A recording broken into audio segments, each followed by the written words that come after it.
샬롬. 네, 이렇게 100주년이 넘은 역사가 깊은 교회, 구포교회에서 예수 그리스도와 함께 아름답게 세워져가는 여러분 앞에서 주님 말씀을 전할 수 있게 해주셔서 하나님께 감사와 찬양을 올려드립니다. 오늘 여러분과 나누고자 하는 말씀은 룻기 말씀입니다. 여러분, 룻기 하면은 룻, 나오미, 보아스 모두가 이렇게 탁 떠오르는 사람들이 있잖아요. 근데 오늘은 좀 다른 각도에서 룻기를 같이 나누어 보려고 합니다. 베들레헴이 흉년을 맞아서 남편과 아들 둘을 데리고 좀 더 잘 살아보려고 모압으로 갔어요. 그랬는데 그곳에서 죽고 죽었습니다. 상처만 가득한 채로 돌아온 우리 상처 많은 나오미, 또 젊은 나이에 타국 남자랑 결혼한 룻이 청산 과부가 되어서 시어머니를 따라서 낯선 나라로 따라옵니다. 이들을 맞이한 사람들이 베들레헴 사람들입니다. 그 아름다운 공동체에 대해서 여러분과 오늘 잘 살펴보기를 바랍니다. 당시 베들레헴은 우리가 생각하는 것처럼 그렇게 큰 성읍이 아니에요. 인구가 한 400명 정도 되고 가구 수로 따지자면 한 40-50가구밖에 되지 않는 이제 작은 마을이었어요. 그러니까 대부분 직업들은 양을 치는 목자들이나 아니면은 이제 땅 주인 밑에서 농사를 지어서 이제 돈을 받는 소작농들이 사는 곳이었어요. 그러니까 뭐 그 베들레헴이 그렇게 부유한 곳도 아니고 그렇게 넉넉한 곳도 아니었습니다.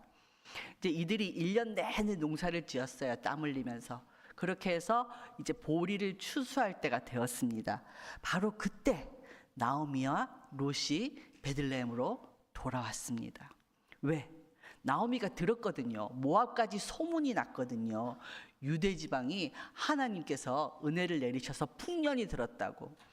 지금 나오미는 목에까지 턱턱턱 차요. 어떻게 이거를 살아갈 것인가. 그렇게 막막한 인생이었는데 그래도 내 고향 베들레헴이 풍족하지. 그래서 돌아옵니다.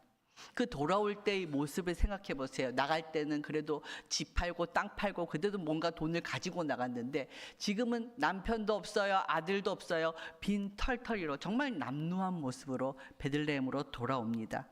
이 두 여인을 맞이한 베들레헴 사람들이 온 성읍이 그들로 말미암아 떠들며 이르기를 이가 나오미냐 이제 그렇게 얘기하는 거예요. 여러분, 베들레헴 사람들이 제가 이 떠들며에 대해서 생각해 봤어요. 뭐라고 떠들었을까요? 아마 나오미도 오면서 그 생각을 했을 거예요. 내가 이렇게 한참 만에 베들레헴으로 돌아가는데 베들레헴에 있는 사람들이 나를 보면서 뭐라고 할까? 그래, 땅 팔고 집 팔더니 저 남편과 저 아들들은 다 어디로 간 거야? 같이 온 저 이방 여자는 누구야? 어쩌다 저렇게 됐을꼬? 아마 오면서 저 사람들이 나에게 무슨 말을 할까 막 엄청난 고민들을 하고 왔을 거예요. 여기까지 이제 신경이 날카로워졌겠죠. 그래서 오자마자 그 말에 탁 답변을 합니다. 그래? 나 기쁨이라는 나오미라고 부르지도 마. 나 쓴물에 말아야. 나는 전능자 하나님이 나를 괴롭게 했어. 니네가 본 대로 나 지금 아무것도 없어. 내가 하나님께 벌을 받아서 지금 이 모양 이 꼴이 됐다. 어쩔래? 그렇게 얘기하고 있는 거예요. 베들레헴으로 돌아온 나오미는 막 이 발톱을 치켜든 것처럼 날이 선 모습입니다. 거기다가 전능자, 하나님을 전능자라고 부릅니다. 여러분, 이 말에서 비아냥이 있는 거예요. 전능자, 전능하신 분이잖아요. 그래도 지금 나오미 꼴은 뭡니까? 정말 하나님이 전능하실까요? 나오미가 질문하는 거예요. 그리고 하나님께 원망하는 거예요.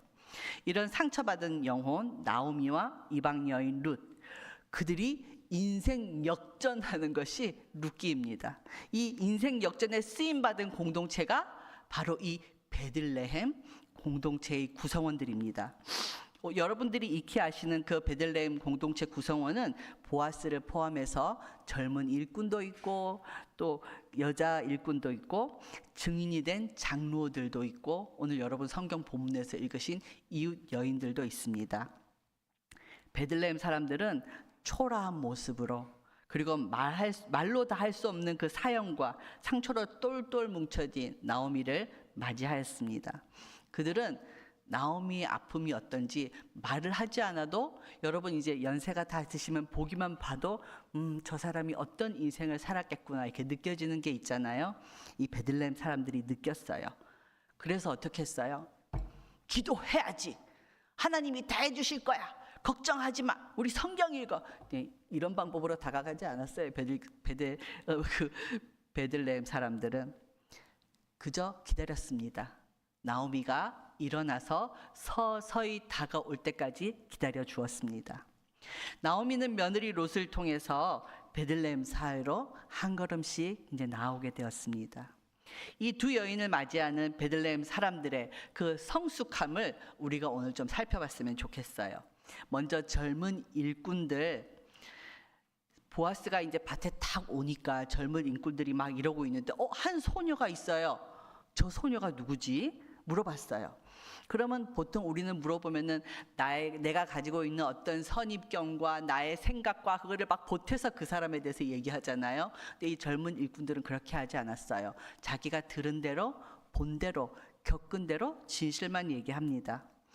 저 여자는요, 나오미랑 함께 온 모압 여자예요. 그리고 보리 베는 데를 따라다니면서 이삭을 죽겠다고 우리한테 허락해 달라고 해서 우리가 허락해 주었습니다. 그리고 저 여자가 지금 아침부터 지금까지 잠깐 쉬고 계속 이삭 죽기를 하고 있어요. 우리 룻의 성실에 대해서 얘기하고 있습니다. 그래서 그 뒤에 보아스가 이 룻을 겪으면서 또 이 젊은 일꾼들에게 부탁하죠. 룻이 이삭 죽을 때 곡식 단 사이에서 죽게 하고 너희들이 되도록이면 좀 괴롭히지 마. 그리고 오히려 단에서 이삭을 이렇게 뽑을 때 뜯어가지고 이렇게 흘려주라고 그렇게 부탁을 합니다. 그런데 그 보아스의 말에 이 젊은 일꾼들이 순종합니다. 그리고 자기들이 먹으려고 열심히 떠온 그 물들도 나눠서 먹습니다. 여러분 이거 보면서 뭐 별거 아니네요 그렇게 생각할 수 있어요. 근데 한번 생각해 보세요. 젊은 일꾼 입장에서 생각해 보면은 1년 동안 열심히 농사 지었어요. 룻이 도와줬습니까? 베들레헴 사람도 아니에요. 근데 지금 따라다니면서 이삭을 한 톨이라도, 내가 지금 농사 지은 거 한 톨이라도 흘리는 거 너무나 아까워요. 그런데 그거를 푹푹 뜯어가지고 흘려주라고 지금 얘기하는 거예요. 근데 이 베들레헴의 젊은 일꾼들은 얼마나 성숙한 사람들이냐 하면은 룻기 2장 17절에 이렇게 나와 있어요. 룻이 저녁 때까지 밭에서 주운 이삭이 보리 한 에바래요. 한 에바는 10호멜입니다. 10오멜입니다. 그러면 한 오멜이 얼만큼이냐면은 성인 하루 양식이에요. 그러니까 한 에바는 성인 10명이 먹을 수 있는 정도입니다. 얼마나 풍성히 이삭을 줄 수 있게 배려를 했는지 우리가 알 수 있습니다. 여기 젊은 일꾼들이 부자인가요?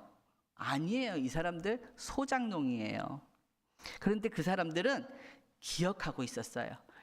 여러분 그 룻기 1장 1절에 보면은 사사들이 치리하던 때에 그 땅에 흉년이 드니라. 수년 전에 그 휘몰아쳤던 그 기근을 이 사람들은 기억하고 있습니다. 그리고 자기들도 불과 몇 년 전만 해도 기근 때문에 먹고 살기가 너무 힘들었는데 그 고통스러운 과거, 그것을 기억하고 있습니다. 그러니 이 나오미와 룻을 볼 때 하루하루 끼니를 걱정해야 되는 그 아픔을, 그 고통을 이들이 알고 있죠. 그래서 이런 배려를 할 수가 있었습니다. 여러분이 잘 아는 보아스, 그는 재력이 있는 사람이죠. 엘리트죠. 인품도 좋아요. 수많은 사람들한테 존경받는 보아스입니다. 그가 식탁 자리에 이방 여인 룻을 초대했습니다. 여러분 유대인들이 어떤 사람들이에요? 이방인하고 같이 있으면 막 옷을 털어요. 신발도 털어요. 이방인을 그렇게 대합니다. 예수님이 오셨을 때도 이 유대인들은 이방 여인과 결혼한 유대 남자는 마치 죽은 사람처럼 취급해서 그 집안에서 장례를 치렀다 그래요. 심지어 어떤 바리새인들은 이 이방인들이 지옥의 땔감으로 사용된다고 그렇게 말하곤 했답니다. 그러니까 이 유대인들이 이방인에 대한 그 경멸과 그 적개심이 어떤지 우리가 알 수 있습니다. 그런데 아무 것이 부족한 것도 없는 그 시절 최고의 인기난 보아스가 굳이 이방의 그 모압 여인, 그것도 청상 과부인 룻을 자신의 식탁 자리로 초대합니다. 저는 이거 다 읽으면서 드는 생각이, 와, 예수님이 세리들과 같이 밥 먹은 모습하고 참 비슷하네, 그런 생각이 들었습니다. 그러면 여러분이, 어떤 분은 뭐 롯이 그래도 젊은 여자니까 불러서 식사했겠죠. 아니요, 보아스 그런 사람 아니에요. 보아스는 밭에, 성경에 다 있어요. 밭에 탁 나가잖아요. 그럼 자기 소작농들한테 뭐라고 인사하는 줄 아십니까? 얼마나 일했어, 한번 보자, 오늘 잘해야 돼, 이렇게 얘기하지 않았어요. 만나자마자 여호와께서 그대들과 함께 계시기를 비네. 얼마나 그 인사를 반복해서 받았으면은 이 젊은 일꾼들도 보아스에게 여호와께서 주인님께 복 주시기를 빕니다. 여러분, 이게 주종 관계 같아요. 보아스는 이렇게 인품이 훌륭한 사람이었습니다. 사람 위에 사람 없고 사람 밑에 사람이 없습니다. 있는 그대로의 모습으로 룻을 인정하고 따뜻하게 은혜를 베풀며 위로의 말을 했습니다. 남편 잃은 당신이 시어머니에게 어떻게 하였는지 들었어. 참 기특하오.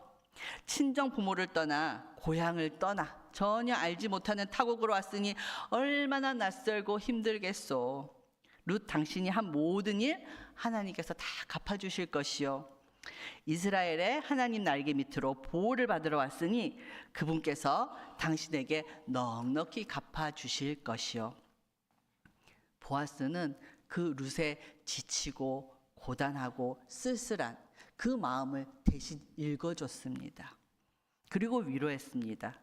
룻기 2장 13절에 룻이 이제 이렇게 이 위로의 말씀을 듣고 이렇게 표현해요. 제가 세 번역으로 보면은, 이 종을 이처럼 위로하여 주시니 보잘것없는 이 몸이 큰 용기를 얻습니다. 롯이 기뻐했어요, 그 위로의 말씀에. 보아스를 만나고 젊은 일꾼들, 또 같이 이삭 주러 다닐 때 여자 일꾼들, 베들레헴 사람들을 만나며 룻은 점점 불행한 삶에서 행복한 삶으로 옮겨가고 있었습니다. 저는 여기서 특별히 주목해서 봐야 될 분이 있는데요. 그분들은 누구냐면은 룻기 4장에 등장하는 베들레헴 성읍의 10명의 장로들입니다. 보아스는 이제 룻의 상황과 입장을 잘 배려하고 룻의 인생이 좀 더 당당하게 세워지기 위해서, 또 룻을 책임지기 위해서 그 당시 사법제도가 성읍 있는 그 앞에서 장로들 10명이 모여요. 거기 모든 마을 사람들이 다 모이겠죠. 그래서 그 10명이 증인이 되어서, 그것이 이제 결정이 나는 사법제도와 똑같은, 지금 사법제도와 같은 그런 것이었어요. 그래서 이 보아스가 성읍에 들어가서 10명의 장로들을 급히 청했습니다. 나오미의 남편 엘리멜렉은 베들레헴 에브랏 가문 사람입니다. 그래서 제일 먼저 기업 물을 자가 누군지 찾았어요. 보아스가 오늘 성경에는 이제 아무개라고 돼 있죠. 이름이 언급되어 있지 않습니다. 지나가던 그 사람을 불러요. 그리고 과부 나오미의 땅을 대신 사라고 합니다. 여러분, 이 굉장히 솔깃한 제안입니다. 나오미가 엘리멜렉하고 이 땅을 팔고 갈 때, 그때가 흉년이었어요. 땅값 제대로 받았겠습니까? 아니요, 뭐 헐값에 팔고 갔겠죠. 근데 그 가격에 다시 살 수 있는 거예요. 그럼 그만큼 세월이 흘렀잖아요. 물가가 이렇게 상승했잖아요. 얼마나 수지타산이 맞는 겁니까? 당장 그 땅을 사겠다고 이 아무개가 오케이, 내가 그 땅 살게 말했습니다. 그랬는데 보아스가 이제 두 가지 조건을 얘기해요. 첫째, 이방 여인 청산과부 룻을 네가 떠맡아야 돼. 두 번째, 그녀가 아들을 낳아? 그러면 너 그 땅 모두 그 아들한테 줘야 돼. 이 얘기를 했어요. 이 아무개가, 기업 물을 자 아무개가 듣고 보니까 땅은 상당히 욕심이 나요. 그런데 가만 보니까 모두가 꺼리는 이방 여자에다가 청상 과부에다가 거기다가 하루 종일 이삭을 주었으니 얼굴이 이쁘겠습니까? 막 새카맣게 막 찌들었겠죠. 그 여인, 저는 결혼하고 싶지 않아요. 그래서 자신의 신발을 벗어서 보아스에게 떠넘깁니다. 그리고 여러분 이제 신명기 율법에 보면은 만약에 그 자리에 룻이 있었다면은 장로들 앞에서 이 아무개 얼굴에 침을 뱉을 수가 있어요. 그리고 모욕을 줄 수가 있어요. 그리고 이 아무개는 공동체의 의무를 다 하지 않았다고 그 베들레헴에서 오명을 쓰고 살아가야 됩니다. 그런데 이 10명의 장로들은 이 아무개를 공동체의 책임을 다하지 않는다고 비난하지 않습니다. 장로들은 누구라도 자기에게 손해가 나는 결정을 내리는 거, 그거 쉽지 않다는 거, 그 마음을 헤아려 주고 있습니다. 이제 보아스가 10명의 장로들과 모든 백성들 앞에서 자신이 대신 기업 물을 자가 되어 롯을 아내로 맞이하겠다, 그렇게 선언합니다. 우리는 여기서 다시 놀라운 장로님을 또 발견할 수 있습니다. 더할 나위 없이 존경스러운 장로들입니다. 또 백성들이 다 모였어요. 그런데 3가지 축복을 해요. 이 축복을 우리가 이렇게 지켜보면은 룻기 4장 11절 첫 번째 축복이 여호와께서 내 집에 들어가는 여인으로, 룻이죠, 이스라엘의 집을 세운 라헬과 레아 2사람 같게 하시고. 룻은 모압 여인이에요. 여러분, 모압은 여러분이 아시는 것처럼 아브라함의 그 조카 롯이 맏딸과 근친상간해서 낳은 자녀입니다. 장로들은 이 음란한 민족 출신의 여자 룻을 라헬과 레아의 반열까지 오르기를 축복하는 것입니다. 게다가 여러분, 이렇게 성경 볼 때 글을 다 쓸 때 이름 순서와 이런 것들이 하나도 이유가 없는 것이 없어요. 그런데 이상하죠? 레아보다도 여러분 성경 다 보시면 라헬과 레아라고 적혀져 있습니다. 베들레헴에 사는 사람들 다 유다 지파예요. 레아의 넷째 아들이 유다 아닙니까? 그리고 레아가 조강지천이 마땅히 레아가 먼저 와야 되는 거 아닙니까? 레아는 남편의 사랑을 받지 못했지만 6명의 아들을 낳았어요. 반면에 라헬은 둘째 아들을 낳다가 이 베들레헴 길복에서 이제 죽고 말았습니다. 근데 놀라운 것은 이 유다 지파 장로들이 자신들의 어머니라고 할 수 있는 그 레아를 앞세우지 않고 오히려 레아에게 많은 고통을 준 라헬을, 둘째 어머니를 앞세우고 존중하고 불쌍히 여기고 있습니다. 왜일까요? 여러분, 야곱의 가정은 상처 덩어리예요. 레아의 자녀들은 알아요. 우리 엄마가 그렇게 아버지의 사랑을 얻고 싶어 하는데 결코 우리 엄마를 사랑해 주지 않는 아버지, 거기에 항상 번민에 쌓여 있는 우리 외로운 우리 엄마, 그거를 보고 자랐어요. 라헬의 아들들은 행복했겠어요? 엄마 빨리 돌아가셨잖아요. 엄마 없으면 정말 불쌍하잖아요. 그런데 그렇게 살았어요. 거기도 마음에 또 상치고 있어요. 또 있잖아요, 종들의 자녀, 나는 서자야. 그렇게 상처 덩어리들이 다 모여서 살았어요. 그러면 이 상처를 치유하고 관계 회복을 어떻게 하면 할 수 있을까요? 우리 이 장로들이 잘 보여주고 있습니다. 상대방의 아픔을 이해하고 상대방 편에서 상대방의 마음을 헤아려주고 존중하고 세워줄 때 관계가 회복되고 상처의 치유가 일어나기 시작한다는 것입니다. 그래서 베들레헴 장로들이 라헬을 레아보다 앞서 호명하는 것입니다. 베들레헴 공동체 장로들이 이렇게 성숙함이 있다는 것을 우리가 발견할 수 있습니다. 두 번째 축복이 그 보아스에게 에브라 가문에서 번성하고 베들레헴에서 유명하게 되라고 축복했습니다.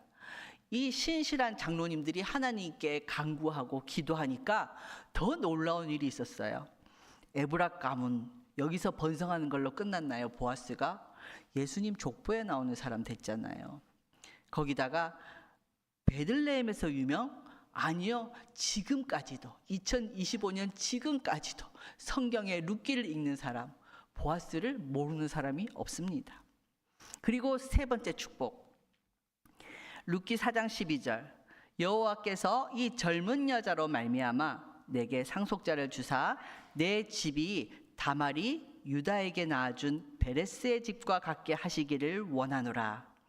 다말은 가나안 족속이에요. 이방 여인입니다. 끊어진 대를 잇기 위해 시아버지를 속이고 관계를 가져서 자녀를 낳았습니다. 지금 베들레헴에 살고 있는 이 사람들 다 그의 후손들입니다. 여러분, 세상 족보는 아주 아름다운 것만 적고 자랑스러운 것만 적어요. 그런데 이 유다에 있는 이 장로님, 베들레헴에 있는 이 장로님들은 다말을 자랑스러워해요. 그래서 이 다말을 이름을 거론하면서 지금 축복을 하고 있는 것입니다. 베들레헴의 장로들은 더 이상 룻을 룻이라고 부르지 않습니다. 모압 여인으로 부르지 않습니다. 내 집으로 들어가는 여인, 이 젊은 여자, 이렇게 묘사하고 있습니다. 여러분, 그 이스라엘을 세운, 말이 좀 독특한데요, 이스라엘을 세운 여자 선조 라헬과 레아, 그리고 유다 지파를 세운 여자 선조 다말, 여기와 같은 레벨로 올라가기를 축복하고 있습니다.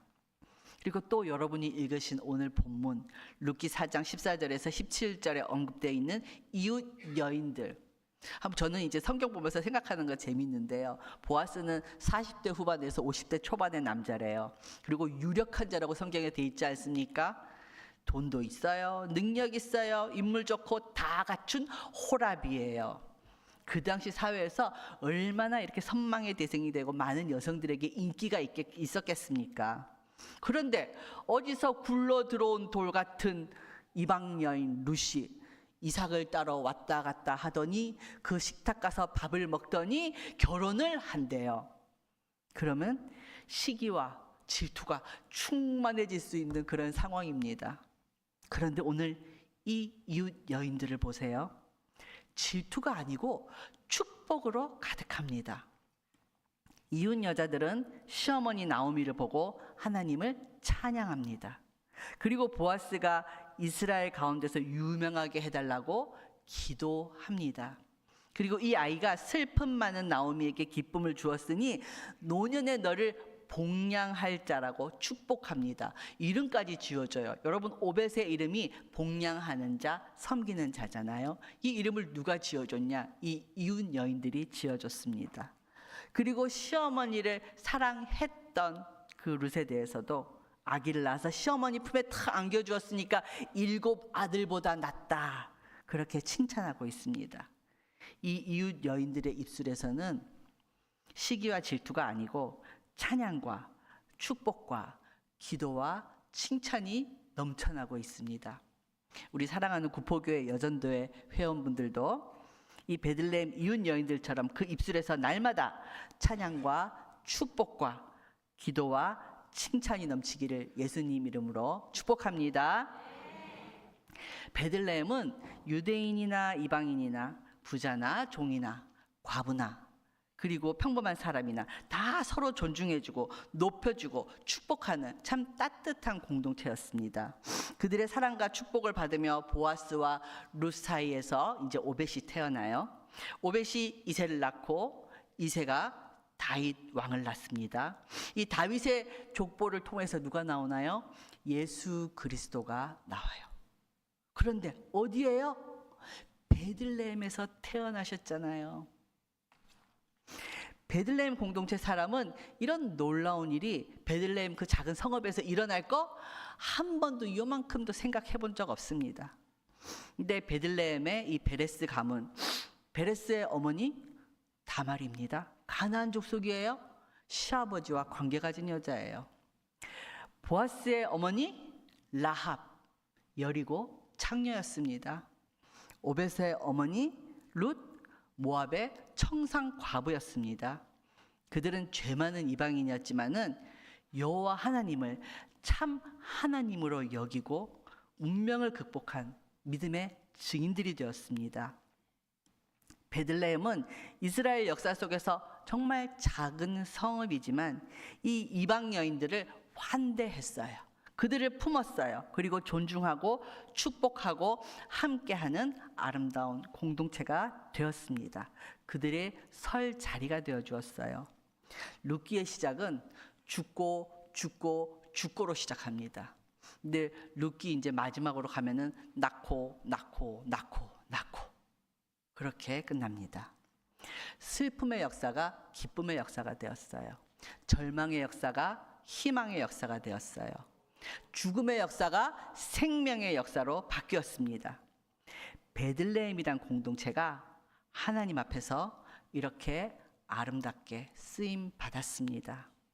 우리 사랑하는 구포교회 성도 여러분, 이 세상은 지금 마치 정글 같아요. 그래서 우리가 낯선 사람들을 만나면은 불신의 눈으로 경계합니다. 예전에 저도 43살에 신대원을 들어갔거든요. 그래서 저도 나이가 들어서 이제 목사 된 지가 그렇게 오래되지 않은 사람입니다. 그래서 저도 집사님으로 이렇게 오래 있었는데 교회에서 새로 성도가 이렇게 오잖아요. 쫓아가서 안녕하세요, 반갑습니다 하고 막 이렇게 했었는데 어느 순간부터 이제 목사가 됐는데도 누가 교회를 와요. 신천지가 아닌가. 우리 안에 이제는 누가 와도 이걸 정말 내가 반가워해야 되나 말아야 되나, 우리 안에 이렇게 지금 불신이 이렇게 많이 쌓였습니다. 민심은 날로 흉흉해집니다. 마치 사사시대처럼 각자 자기의 소견에 옳은 대로 지휘자의 권위들은 떨어지고 있습니다. 우리 종교, 기독교의 힘도 사라지고 있습니다. 영향력이 사라지고 있습니다. 이런 시대에 우리 주위에는 룻과 같은 사람들이 너무나 많이 있습니다. 경제가 날로 힘들어져요. 대학을 졸업해도 갈 곳이 없는 우리 자녀들, 저희 집에도 하나 있습니다. 그런 사람이 바로 룻이에요. 저도 그렇게 보려고 노력하고 있습니다. 빚더미에 오른 자영업자들 얼마나 힘들겠습니까? 그들이 룻입니다. 고아와 과부, 그 다음에 장애인, 이주 노동자, 결혼 이주 여성, 다문화 가정자녀, 중도 입국 자녀, 외국 국적 동포, 고려인 조선족을 얘기합니다. 그리고 북한에서 오신 분들을 북한 이탈 주민이라고 하거든요. 여러분이 생각하는 것보다 굉장히 많이 살고 있습니다. 그리고 난민들도 굉장히 많습니다. 그리고 아직도 예수 그리스도를 만나지 못한 타 종교인들, 그들 모두 룻입니다. 우리 은혜로운 구포교회가 베들레헴 같은 아름다운 공동체가 되어서 이처럼 많은 룻들을 따뜻하게 품고 섬기어서 구포교회를 통해서 그들이 불행에서 행복으로 옮겨가는 놀라운 하나님의 축복이 있기를 소망합니다. 하나님께서 오늘 여러분들에게 룻기를 전하기를 원하셨어요. 구포교회가 이 베들레헴 공동체처럼 되기를 원하십니다. 구포교회 성도분들은 가정과, 여기는 구역인가요? 순인가요? 순이죠. 그러니까 여러분의 가정과 순과 여전도회, 그리고 또 남성교회, 그리고 이 교회가 상처받은 나오미, 여러분 상처받은 나오미 너무나 많아요. 교회에 와서 상처받고 떠났다가 다시 돌아오는 영혼들, 이 교회에서 조교회로 떠다니는 상처받은 영혼들이 너무 많아요. 그 영혼들과 이방 여인 룻 같은 분들을 따뜻하게 감싸주고 그들의 설 자리가 되어주고 생명의 떡으로 넘쳐나는 그런 아름다운 공동체가 되시기를 예수 그리스도 이름으로 축복합니다.